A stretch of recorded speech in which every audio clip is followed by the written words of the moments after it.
kemudian nanti ketika tayangan ini dimulai, mohon kepada ahli kedokteran forensik, apakah gejala ataupun kondisi atau keadaan korban adalah identik dengan gejala sianosis yang kemarin sempat ahli terangkan?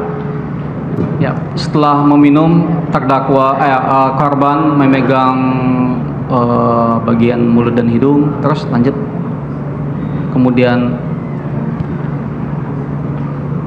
ya itu pada pukul 18.57.58 korban menggerakkan tangannya di depan mulut dan hidung. 57 pada pukul 18.57 korban menggerakkan tangannya di depan mulut dan hidung beberapa kali. Mulai minum sampai dengan atau waktunya mulai dari dia minum sampai dia tergeletak kepalanya ke belakang, kira-kira berapa? Iya. 17.18.47 korban minum, coba pastikan 17.18.47 korban minum, mundur. 17.18.47 korban mulai minum, terus lanjut, mulai maju, iya. Sampai leher korban rebah di sofa. Itu pada pukul 17.20.28. Berarti kira-kira 47.13 sebentar Pak. 3. Yang saya tanyakan apa dari gerakan itu apa iya. berkaitan dengan keterangan yang disampaikan kemarin jenazah itu baiklah. Apa 1 menit 50 detik. 1 menit 50 detik. Ya, 1 menit baik. 50 detik. Jadi kalau melihat dari gejala ini namanya gejala.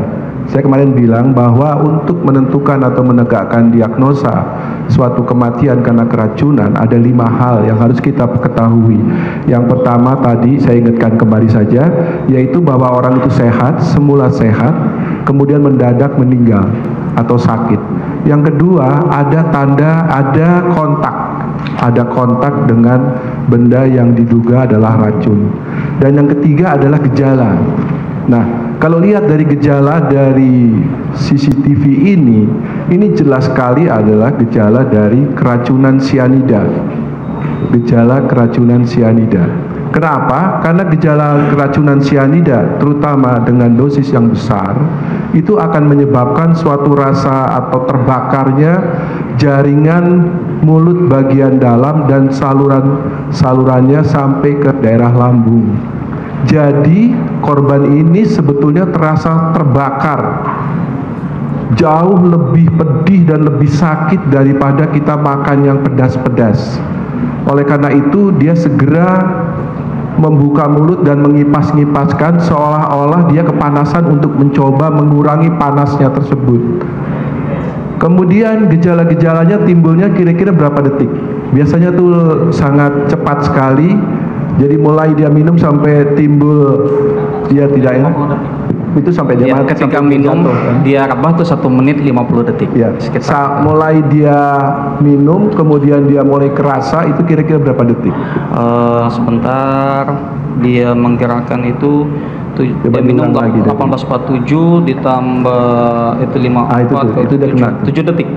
7 detik ya. Yeah. Nah, itu juga tanda-tanda yang sangat khas sekali untuk suatu keracunan sianida yang tidak bisa disebabkan oleh sebab-sebab lain. Jadi yakin itu adalah karena keracunan sianida. Karena apa? Karena diketemukan adanya sianida pada kopi tersebut. Saya kira itu. Terima kasih. Kemudian untuk ahli Pak Nuh juga ya.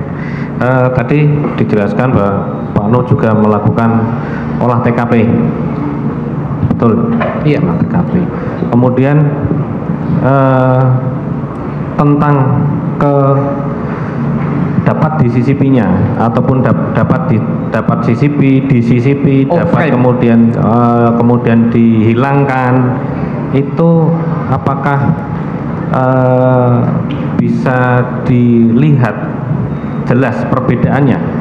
Kalau ada frame yang dihilangkan, ada frame yang dimasukkan, ya, jelas sekali terlihat. Jelas karena analisa kita frame per frame. Analisanya frame per frame. Iya. Dari yang saudara ahli terima berupa file yang ada di dalam flash disk, iya, tadi saudara ahli sudah menegaskan bahwa tidak terdapat editing ataupun penyisipan ataupun iya, pengurangan dari frame-frame tersebut. Berkaitan dengan kemudian saudara ahli telah